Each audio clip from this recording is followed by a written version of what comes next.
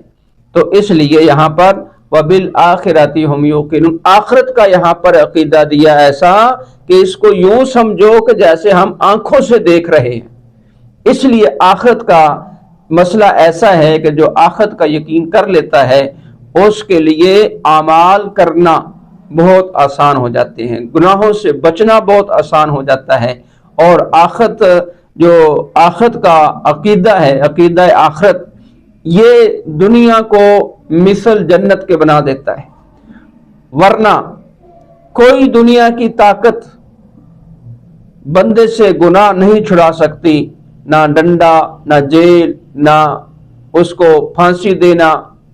یہ چیزیں ایسی ہیں کہ بندے کے اندر ایک وہ آخرت والا خوف پیدا نہیں کر سکتی، لیکن جس دل میں آخرت کا یقین ہوگا کہ مرنے کے بعد مجھے حساب و کتاب دینا ہے، قبر میں سوالوں کے جواب دینے ہیں، حشر میں دینے ہیں، پھر اس کے بعد پل صراط ہے، جہنم ہے، جب یہ ساری باتیں ہوں گی اور اس کا یقین ہوگا کہ ساری زندگی کی ایک پوری ریل اور پوری جو ہے وہ پوری فلم مجھے سامنے کر دی جائے گی، اور اس کے سامنے لا کر یوں فرشتے کہیں گے اقرا کتابک کفی بنفسک اليوم حسیبا، کہ اپنی کتاب کو پڑھ، آج تیرے لیے یہ تیرا حساب کے لیے یہی کافی ہو جائے گی۔ کہ اس وقت پھر اپنا ایک ایک عمل جب سامنے کر دیکھتا ہوا اور اس کو پڑھتا جائے گا، دیکھتا جائے گا، اور یہ پھر اپنے وہم و گمان کے اندر یہ بات کہے گا ما لہذا الکتاب لا یغادر صغیرۃ ولا کبیرہ الا احصاها، کہ یہ کیسی مجھے کتاب دے گی کہ جس کے اندر کوئی چھوٹی بڑی چیز نہیں چھوڑی، ہر ایک کو جمع کر دیا گیا ہے۔ تو یہ ہے آخرت کا عقیدہ۔ آخرت کا عقیدہ انسان کو بڑا مضبوط بناتا ہے عمل کے لیے، اور گناہوں سے بچنے کا ایک بہت بڑا ٹونک ہے، بہت بڑی ایک ڈوز ہے۔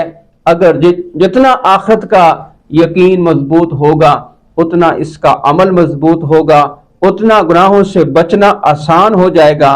بڑے بڑے مشکل حالات کے اندر بھی انسان گناہوں سے بچ سکتا ہے اگر آخرت کا یقین مضبوط ہو۔ اللہ پاک ہمیں اس پر عمل کرنے کی توفیق عطا فرمائے۔ یہ آیتیں بڑی اہم آیتیں تھیں اور یہ متقین کی صفات ہیں۔ ہر ایک مسلمان مرد کو، عورت کو ان آیات کو روزانہ پڑھ کر اپنے اندر اس کا مقابلہ موازنہ کرنا چاہیے کہ آیا کہ ہم ان صفات پر پورے اتر رہے ہیں کہ نہیں۔ اگر اتر رہے ہیں اللہ کا شکر ادا کریں، اگر نہیں اتر رہے تو اللہ سے دعا کریں، اے اللہ ہمیں متقین کی وہ صفات جو تو نے سورہ بقرہ کے شروع میں بیان کی ہیں اس پر پورا اترنے کی توفیق عطا فرما۔ اس کا ایک سبب یہ بھی ہے کہ جو ان صفات والے لوگ ہیں ان کے پاس بیٹھیں، ان کی مجلس میں بیٹھیں، ان کو وقت دیں اور ان کے ساتھ وقت گزاریں، تو یہ صفات بندوں کے اندر بندوں سے منتقل ہوتی ہیں، ماحول سے انسان بنتا ہے۔ لہذا ہمیں ایسی مجالس میں جانا چاہیے جہاں متقین لوگ رہتے ہیں اور ان کے پاس بیٹھ کر کچھ وقت گزاریں، تو یہ انسانوں سے رنگ پکڑتے ہیں، ماحول سے انسان بنتا ہے۔ اللہ سے دعا ہے اللہ ہمیں اس پر عمل کرنے کی توفیق عطا فرمائے۔ وما علینا الا البلاغ المبین۔